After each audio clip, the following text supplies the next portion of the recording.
क्या करता है? जेब कतरा भैया पहले आपका ध्यान उधर करता है। भैया उधर देख, वो आपका ध्यान उधर करता है, दूसरी साइड से बंदा आके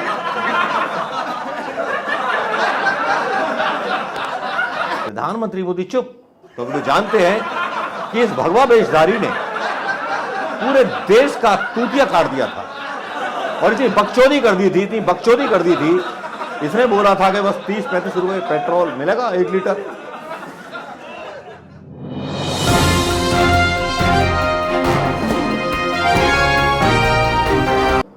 जब प्रधानमंत्री मोदी जी सत्ता में होते हैं फुल फ्लैश, तो एक शेर याद आता है गरीबों के लिए, आदिवासियों के लिए, ओबीसी के लिए।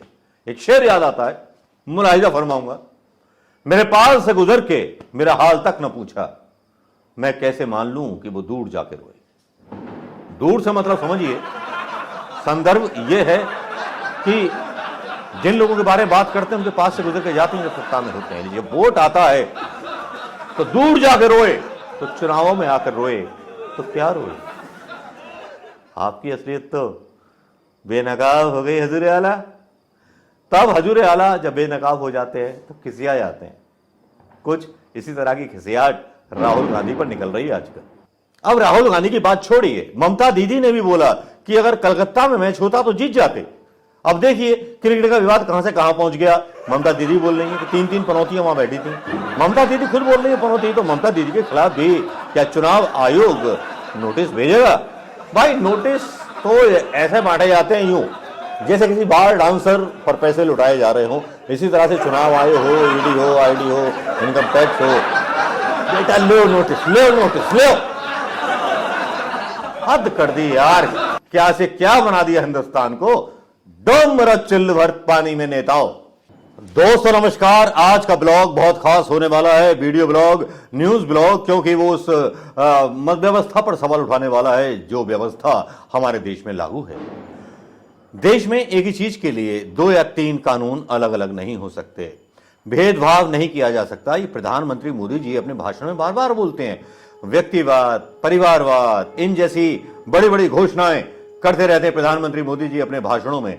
और प्रधानमंत्री मोदी जी को बोला जाता है कि विश्व गुरु बन जाएंगे। प्रधानमंत्री मोदी आजकल हालांकि बहुत बड़े डिप्रेशन में हैं और इतने डिप्रेशन में चले गए कि लोगों ने उन्हें जो था पनौती कहना शुरू कर दिया। ये पनौती आज की बात नहीं है, पनौती तो सोशल मीडिया पर काफी लोग बोलते थे। वो तो राहुल गांधी के सामने किसी ने बोला पनौती तो पनौती, लेकिन उन्होंने श्रीमान प्रधानमंत्री मोदी जी का नाम नहीं लिया, लेकिन रविशंकर प्रसाद ने नाम लिया। तो रविशंकर प्रसाद खुद जानते हैं कि पनौती प्रधानमंत्री मोदी हैं, और प्रधानमंत्री मोदी का नाम लेने के बाद जब ये सारी बात हुई, ये सारी चर्चा पूरे विश्व में होने लगी, तब जो है चुनाव आयोग ने संज्ञान लिया। चुनाव आयोग ने संज्ञान लेने के बाद राहुल गांधी को नोटिस जारी किया। बोलो सियावर रामचंद्र की जय, सत्यनारायण भगवान की जय। कथा जैसा कथानक लगता है, हंसने का भी मन करता है और रोने का भी मन करता है कि हमारे देश की राजनीति किस स्तर तक गिर चुकी है। राहुल गांधी ने यह बोला कि एक पनौती पहुंच गई और हमारा मैच हार गया। तो पनौती तो कोई भी हो सकता है, लेकिन मोदी का नाम तो नहीं लिया था। लेकिन चुनाव आयोग भी मानता है कि पनौती किसके लिए बोला गया, हंसना नहीं। और रविशंकर प्रसाद ने भी माना पनौती कौन है, भक्तों ने भी माना कि पनौती कौन है।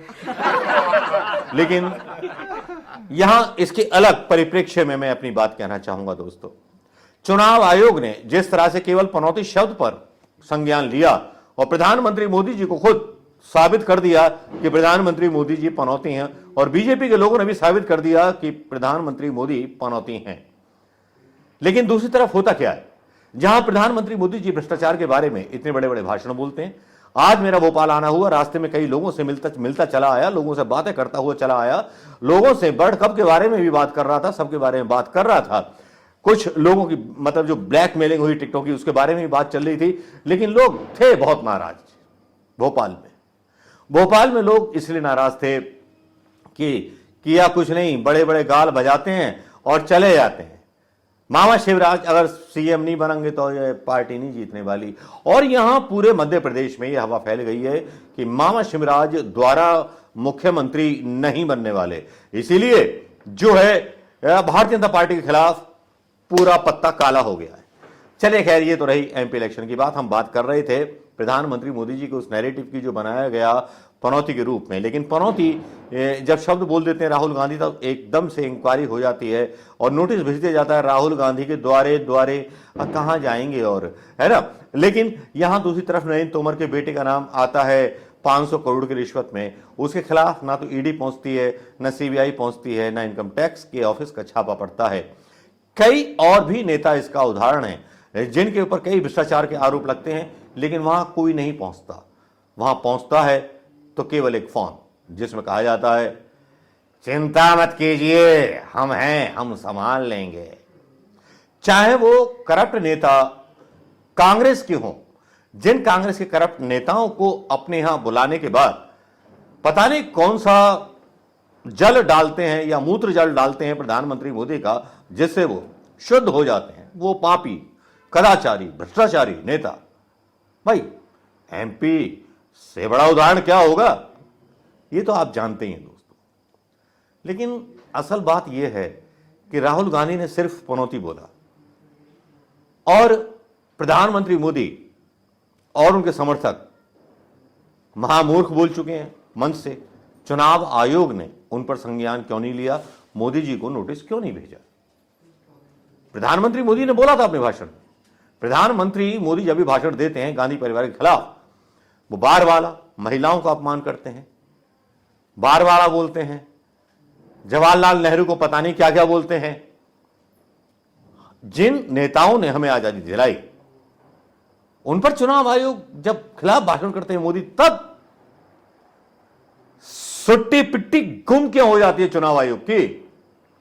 नोटिस जारी करते प्रधानमंत्री मोदी को तो हम भी समझते कि हां इंकलाब, मतलब बहुत बड़ा जो है अखलाक है चुनाव आयोग का, और चुनाव आयोग जो है अपनी नजर में सबको बराबर समझता है। असली बात तो यह है कि प्रधानमंत्री मोदी इतने बौखला गए हैं, जो भी लोकतांत्रिक संस्थाएं हैं उन्होंने भी अपनी चाल बदल दी है। ईडी, आईडी, इनकम टैक्स, ये लोकतांत्रिक संस्थाएं कही जाती थीं, इनके ऑफिसर जो होते थे न्यूट्रल हुआ करते थे। लेकिन अब प्रधानमंत्री मोदी के साइन से जो है आता है, वही वहां का अधिकारी होता है, और एक फोन पर जिसके यहां छापा डालना होता है ना, छापा डल जाता है। उसके यहां डाल दो, ये कर दो, वो कर दो।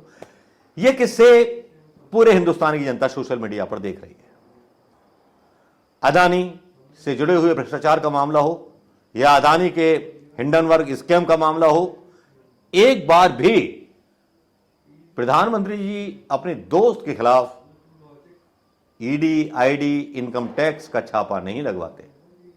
चाहे बाबा रामदेव की नकली दवाइयों का मामला हो, लेकिन प्रधानमंत्री मोदी चुप, क्योंकि वे जानते हैं कि इस भगवा वेशधारी ने पूरे देश का तूतिया काट दिया था और इतनी बकचोदी कर दी थी, इतनी बकचोदी कर दी थी।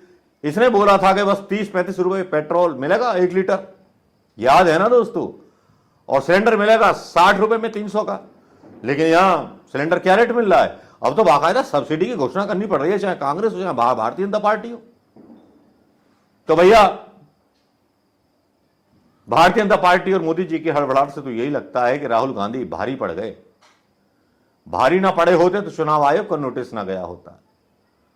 भारी पड़ गया है दिल का सच्चा वो बंदा। आज जिसको देख करके कहानी याद आती है, एक फिल्म का गाना याद आती है, जहां दिल में सफाई रहती है, होठों पे सच्चाई रहती है, हम उस देश के वासी हैं जिस देश में गंगा बहती है। थैंक यू राहुल, तुम्हारे साथ ये वो पूरे युवा हैं जो हिंदुस्तान में लोकतंत्र को बचाना चाहते हैं। नमस्कार, जय हिंद।